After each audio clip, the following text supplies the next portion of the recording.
అందరికీ నమస్కారం. ఈరోజు మనం తెలుగు వ్యాకరణంలో నుంచి ముఖ్యమైన అంశమైనటువంటి భాషా భాగాల గురించి తెలుసుకుందాం. ఈ భాషా భాగాలు 5. ఒకటి నామవాచకం, సర్వనామం, విశేషణం, క్రియ, అవ్యయం. వీటి గురించి తెలుసుకునే ముందు ఒక మంచి మాట గురించి చెప్తాను, వినండి. పుస్తకాలు చదవాలనే అభిరుచి ఉన్న మనిషి ఎక్కడున్నా సుఖ సంతోషాలతో ఉండగలుగుతాడు.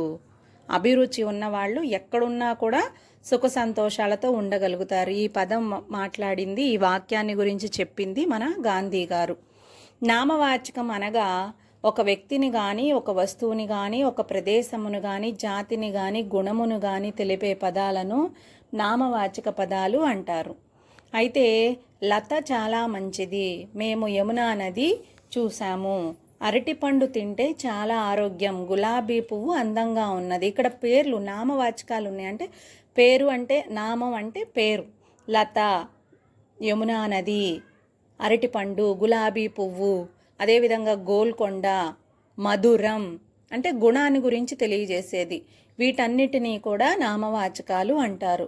సర్వనామం అనగా నామవాచకానికి బదులుగా వాడేది సర్వనామం. బాలురు రాసుకుంటున్నారు, వారు తెలివి గలవారు. బాలురికి బదులుగా వారు అనే పదాన్ని వాడడం జరిగింది. గులాబీలు చాలా పూసినవి, అవి ఎర్రగా ఉన్నాయి.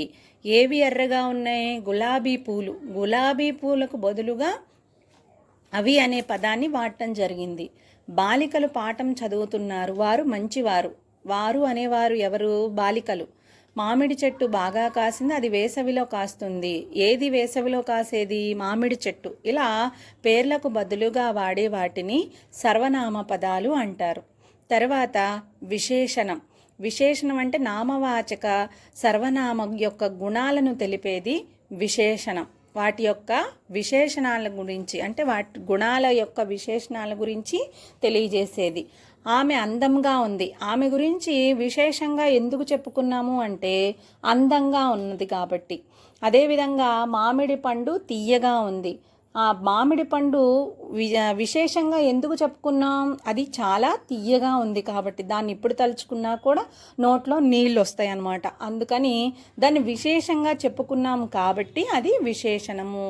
ఆ పిల్లి ఎంత నల్లగా ఉందో, నల్లగా అనే పదాన్ని విశేషణము అంటారు. తర్వాత క్రియ అంటే పనులను, స్థితులను తెలిపే పదాలను క్రియాపదాలు అంటారు. ఆడుకోవడం, తినడం, పరిగెత్తడం, టీవీ చూడడం, నిద్రపోవడం, ఇవన్నీ కూడా క్రియాపదాలకు సంబంధించింది. ఇక్కడ ఉదాహరణలు చూడండి. రాజా బడికి వెళ్ళాడు, గిరి పాఠం చదివాడు, రాగిణి పాట పాడుతున్నది, అమ్మమ్మ కూర వండుతున్నది. వండడం కూడా ఒక పని. ఇటువంటివన్నీ కూడా క్రియావాచక పదాలు అంటారు. అవ్యయం. అవ్యయం అనగా లింగ వచన విభక్తులతో సంబంధం లేని పదాలను అవ్యయాలు అంటారు. తెలుసు కదా మీకు, లింగము అంటే స్త్రీలింగము, పుంలింగము, వచనము అంటే ఏకవచనము, బహువచనము, విభక్తులు అంటే ప్రథమా విభక్తి, ద్వితీయ విభక్తి, విభక్తులతోటి సంబంధం లేని వాటిని అవ్యయాలు అంటారు.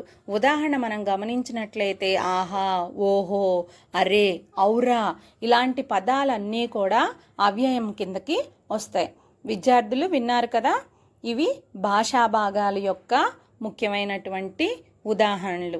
ఇది కనుక మీకు నచ్చినట్లయితే లైక్ చేయండి, షేర్ చేయండి, సబ్స్క్రైబ్ చేయండి.